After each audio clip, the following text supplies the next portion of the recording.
श्रीललितादेव्यै नमः। श्रीललितासहस्रनामस्तोत्रम् ध्यानम्। अरुणां करुणातरङ्गिताक्षीं द्रुतपाशाङ्कुशपुष्पबाणचापाम् अणिमाधिविरावृतां मयूखैः अहमित्येव विभावये भवानी।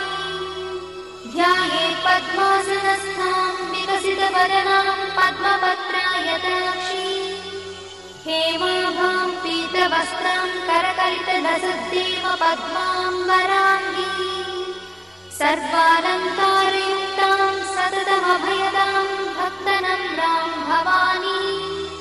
श्रीविद्यां शान्तमूर्तिं सकलसुरन्तां सर्वसम्पत्प्रदात्री श्रीमाता श्रीमहाराज